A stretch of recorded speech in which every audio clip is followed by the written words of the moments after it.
नमस्कार दोस्तों, मैं अंशुमन शर्मा एक बार फिर स्वागत करता हूं आपका रॉयल इंस्टीट्यूट के डिजिटल प्लेटफॉर्म पे। दोस्तों, जैसा कि आप सब लोग जानते हैं कि हर साल एनआईआरएफ जो है यूनिवर्सिटी की रैंकिंग जारी करता है। 2025 की यूनिवर्सिटी रैंकिंग भी जारी कर दी गई है। कुछ एक यूनिवर्सिटीज जो है वो ऊपर नीचे हुई है एग्रीकल्चर के फील्ड में। आपको मैं बता देना चाहता हूँ, एनआईआरएफ एक संस्था है जो ह्यूमन रिसोर्स डेवलपमेंट जो मंत्रालय हमारा मिनिस्ट्री उसके अंडर में काम करती है, और इसका फुल फॉर्म है the national institute ranking framework. और ये अलग अलग प्रकार की सभी यूनिवर्सिटीज की रैंकिंग हर साल जारी करता है, ताकि शिक्षा के स्तर की गुणवत्ता बनी रहे और कौन सी यूनिवर्सिटी में ज्यादा अच्छी गुणवत्तापूर्ण शिक्षा दी जा रही है ये सभी छात्रों को पता लग पाए। तो हम लोग बात करते हैं बिना देरी किए एग्रीकल्चर रैंकिंग 2025 की। अब ये जो एनआईआरएफ संस्था है, इसकी शुरुआत हुई थी सितंबर 2015 में, है ना, ministry of human resource development.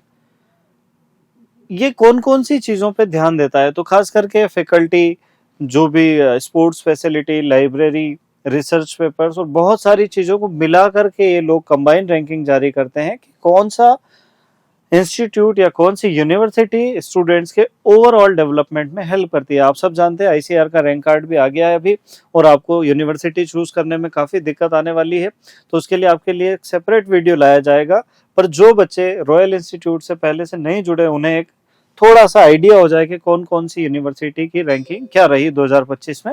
चलिए हम लोग आगे बढ़ते हैं और देखते हैं। फर्स्ट रैंक जो है आईएआरआई नई दिल्ली हमेशा से रहा है, और इस बार भी 2025 में भी आईएआरआई जो है वो फर्स्ट रैंक पे रहा है।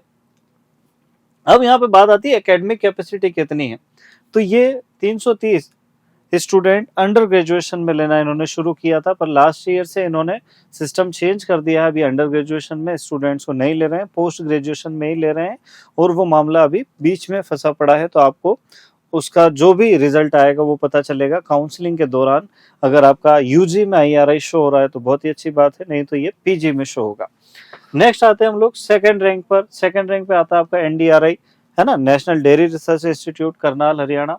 ये सेकंड रैंक है, बहुत ही अच्छा इंस्टीट्यूट है। थर्ड रैंक की हम बात करते हैं पंजाब एग्रीकल्चर यूनिवर्सिटी, जो पीएयू है, वो वास्तव में बहुत पुराना और बहुत जाना माना संस्थान है, और इसकी जो यूनिवर्सिटी रैंकिंग रही है वो रही है थर्ड। फोर्थ की हम लोग बात करें, फोर्थ पोजीशन पे आपकी यूनिवर्सिटी आएगी बीएचयू, काशी हिंदू विश्वविद्यालय या बनारस हिंदू विश्वविद्यालय इसको कहा जाता है। 1916 में इसकी स्थापना हुई थी, और ये एशिया की सबसे बड़ी रेजिडेंशियल यूनिवर्सिटी के रूप में जाना जाता है, यानी ऐसा स्थान जहां पर दुनिया के सबसे ज्यादा छात्र एक साथ रह के पढ़ाई करते हैं। नेक्स्ट हम लोग बात करते हैं पांचवें रैंकिंग की, तो पांचवें नंबर पे आता है TNAU, Tamil Nadu agriculture university, Tamil Nadu कृषि विश्वविद्यालय, जिसकी रैंकिंग आ गई है पांचवें नंबर पे। इसकी स्थापना 1971 में हुई थी। अब उत्तर भारत के विद्यार्थियों से मैं कहना चाहता हूं कि अगर आप तमिलनाडु यूनिवर्सिटी चूज करते हैं तो आपको ध्यान रखना होगा कि आपकी इंग्लिश बहुत अच्छी होना चाहिए। हिंदी भाषा का प्रयोग वहां बहुत कम किया जाता है, चाहे इसकी रैंक अच्छी हो। फिर भी साउथ में जाने से पहले आप अपनी इंग्लिश को एक बार चेक कर लीजिए। अगर बहुत अच्छी इंग्लिश है तो ही आप साउथ की यूनिवर्सिटी में एडमिशन ले, अदरवाइज आपको लैंग्वेज की प्रॉब्लम बहुत ज्यादा आने वाली है वहां पर। तो ये छोटा सा मेरी तरफ से एक सजेशन है आपका। छठवीं रैंकिंग पे आया शेर कश्मीर कृषि विज्ञान और प्रौद्योगिकी विश्वविद्यालय श्रीनगर, है ना, दो है, एक जम्मू में एक श्रीनगर में।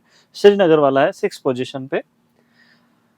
सेवेंथ की बात करें हम लोग, तो जीबीपीयूटी जो है वो 7th पोजीशन पे आ गया है। देखो हर साल यूनिवर्सिटी रैंकिंग है। अब कोई कॉलेज है, यूनिवर्सिटी, उसकी बिल्डिंग थोड़ी पुरानी हो गई है तो उनके फ्रेमवर्क में उसके मार्क काट लेंगे, ठीक है। पर बीएचयू वास्तव में देश का सबसे पुराना कृषि विश्वविद्यालय रहा है। 1960 में इसकी स्थापना हुई थी, और ये हमेशा से ही एग्रीकल्चर के फील्ड में बहुत ज्यादा आगे है। इसका 12,500 एकड़ के आसपास इसके पास जमीन है, और ये शुरू से लेकर आज तक मेरी नजर में तो नंबर 1 इंस्टीट्यूट रहा है। रैंकिंग हर साल आगे पीछे ऊपर नीचे होती रहती है, इसके पीछे बहुत सारे पैरामीटर्स काम करते हैं। तो आपको ध्यान देना है कि बीएचयू और आपका GBPUT Pantnagar is one of the best agriculture university always.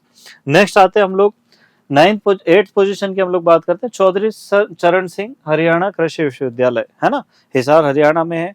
बहुत बड़ा विश्वविद्यालय है और बहुत अच्छी फैसिलिटी यहाँ पर है। इसकी स्थापना 1970 में हुई थी। नेक्स्ट हम लोग चलने वाले हैं अगली यूनिवर्सिटी, जिसका नाम है कृषि विज्ञान विश्वविद्यालय बेंगलुरु। 9th इसकी रैंक है, पर यहाँ पर भी आपको इंग्लिश बहुत अच्छी आना चाहिए, तभी आप इसमें बहुत अच्छे से पढ़ाई कर पाएंगे। अदरवाइज आपको बहुत प्रॉब्लम आने वाली, क्योंकि वहाँ पे हिंदी में बहुत मुश्किल से कोई कभी समझाएगा, सारी पढ़ाई इंग्लिश में होती है साउथ में। नेक्स्ट अगले विश्वविद्यालय की तरफ हम लोग बढ़ रहे हैं, केरला एग्रीकल्चर यूनिवर्सिटी, केरल कृषि विश्वविद्यालय, जिसकी रैंक है 10th। इसका एस्टेब्लिशमेंट हुआ 1971, 1971 में इसकी स्थापना हुई है, और ये तभी से है ना एग्रीकल्चर के फील्ड में बहुत ज्यादा अच्छे काम कर चुका है।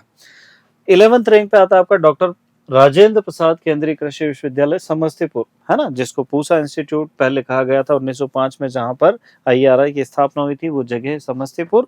IRI को तो बाद में नई दिल्ली शिफ्ट कर दिया और यहाँ पे बनाया राजेंद्र कृषि विश्वविद्यालय। नेक्स्ट हम लोग चलते हैं अगला, रैंक नंबर 12 विधान चंद्र कृषि विश्वविद्यालय, नाडिया, पश्चिम बंगाल में स्थित है। चलिए नेक्स्ट आता है आसाम एग्रीकल्चर यूनिवर्सिटी, 13 पोजीशन यानी 13वें नंबर पे आता है। 1969 1969 में इसकी स्थापना हुई, और ये काफी अच्छा है। पर अगर आप नॉर्थ ईस्ट जाते हैं तो राजस्थान के विद्यार्थी खासकर उनको काफी दूर पड़ जाता है नॉर्थ ईस्ट, है ना, ट्रेन से सफर लगभग 2 दिन का उनका होता है। दूसरा, वो अपने आप को थोड़ा सा आइसोलेटेड फील करते हैं, तो जिन बच्चों का विल पावर स्ट्रांग है, जो घर से दूर आसानी से रह सकते हैं, जो नए माहौल में आसानी से ढल सकते हैं, उनको मैं सलाह दूंगा कि ऐसी यूनिवर्सिटीज आप चूज कर सकते हैं जो आपके घर से ज्यादा दूर हो। चलिए नेक्स्ट आगे बढ़ते हैं। अगली यूनिवर्सिटी ओडिशा कृषि विश्वविद्यालय प्रौद्योगिकी विश्वविद्यालय, इसकी रैंक है 14, उड़ीसा में स्थित है ये, भुवनेश्वर। फिर आता है शेर कश्मीर कृषि विज्ञान और प्रौद्योगिकी विश्वविद्यालय जम्मू वाला, ये है 15 नंबर पे, ठीक है, 15 पोजीशन। अगला आपका यूनिवर्सिटी है professor Jaishankar Telangana state agriculture university, इसका नंबर 16 है, और ये आपका हैदराबाद में स्थित है। एक बहुत अच्छा इंस्टीट्यूट है, पर ये भी साउथ में, इस वजह से यहाँ भी आपको लैंग्वेज का थोड़ा सा बैरियर रहता है हिंदी माध्यम के विद्यार्थियों के लिए। आगे चलते हैं। नेक्स्ट आता है केंद्रीय कृषि विश्वविद्यालय इम्फाल मणिपुर, ये भी नॉर्थ ईस्ट में, आसाम में, है ना, इम्फाल में मणिपुर में स्थित है। इसका 17th रैंक है, 17वीं पोजीशन है, ये भी उधर 7 सिस्टर्स स्टेट में आएगा, पूर्वोत्तर राज्यों में गिना जाता है। नेक्स्ट आता है अगला आपका आनंद कृषि विश्वविद्यालय, गुजरात, आनंद में स्थित है ये, इसकी 18वीं रैंक है। बहुत अच्छा कृषि विश्वविद्यालय, मैं खुद वहां जाके 7 दिन एक प्रोग्राम में गया था, वहां रहा था। बहुत अच्छी फैसिलिटी, बहुत अच्छे लोग हैं गुजरात के, और आप आसानी से इसको चूज कर सकते हो। नेक्स्ट आता है अपना इंदिरा गांधी कृषि विश्वविद्यालय रायपुर, ये छत्तीसगढ़ में स्थित है, इसकी रैंक है 19। फिर नेक्स्ट आ जाते हैं हम लोग अगला, चौधरी श्रवण कुमार हिमाचल प्रदेश कृषि विश्वविद्यालय पालमपुर, इसकी रैंक आती है 20, इसकी स्थापना हुई 1978 में। अगला है आपका NG रंगा कृषि विश्वविद्यालय गुंटूर आंध्र प्रदेश, ये 21वीं पोजीशन पे है आपका, इसकी स्थापना 1964 में हुई थी। नेक्स्ट नवसारी कृषि विश्वविद्यालय गुजरात, रैंक है इसकी 22, है ना, और इसकी स्थापना 2004 में हुई थी। अगला आता है कृषि विज्ञान विश्वविद्यालय धारवाड़, ये भी बेंगलोर के पास में ही है ना, इसका ध्यान रखना, ये भी साउथ इंडिया में आता है। इसकी पोजीशन है 23rd यानी 23 नंबर पे आता है। 24वीं यूनिवर्सिटी आपकी बिहार कृषि विश्वविद्यालय भागलपुर, इसके रैंक है 24, इसकी स्थापना 2010 में हुई थी, ये बिहार में स्थित है। तो इस तरह से हम देखें कि जो देश में बहुत सारे कृषि विश्वविद्यालय हैं, उनमें से ये कुछ टॉप के कृषि विश्वविद्यालय। राजस्थान के विद्यार्थियों को मैं यूं कहना चाहता हूं कि अगर आपको टॉप 10 यूनिवर्सिटी में एडमिशन नहीं मिलता है, तो आपको फिर MPUAT उदयपुर के लिए आपको अप्लाई करना चाहिए 100%, है ना, आपको बीकानेर के लिए अप्लाई करना चाहिए 100%, आपको जोधपुर के लिए अप्लाई करना चाहिए 100%। इसका अर्थ ये है कि राजस्थान की जो यूनिवर्सिटी है, आप अगर राजस्थान के विद्यार्थी हो, MP के विद्यार्थी हो, तो आपको इनको टॉप 10 के अंदर ही चूज करना है। आप लोग क्या करते हो कि बाहर की सारी छोटी बड़ी यूनिवर्सिटी चूज कर लेते हो, फिर राजस्थान की यूनिवर्सिटी को आखिरी में डालते हैं, फिर आपको दूसरे स्टेट में यूनिवर्सिटी मिल जाती है, फिर आपको वहां जाके ऐसा लगता है कि यार यहाँ पे हमारी इंग्लिश जो है थोड़ी सी कमजोर है, इस कारण से समझ में कम आ रहा है। तो आपको पहले ही डिसीजन लेना है। हालांकि इसके लिए एक सेपरेट वीडियो जो है अलग से आपको बना के दिया जाएगा कि आपको कौन कौन सी यूनिवर्सिटी को कैसे कैसे चूज करना है ना। तो ये थी आपकी NIRF की रैंकिंग 2025 की, जिसमें एग्रीकल्चर यूनिवर्सिटीज का जो क्रम है वो इस प्रकार था। आगे ऐसी ही जानकारी के लिए आप लोग जुड़े रहिए रॉयल इंस्टीट्यूट के डिजिटल प्लेटफॉर्म से। बहुत बहुत धन्यवाद। Thank you so much.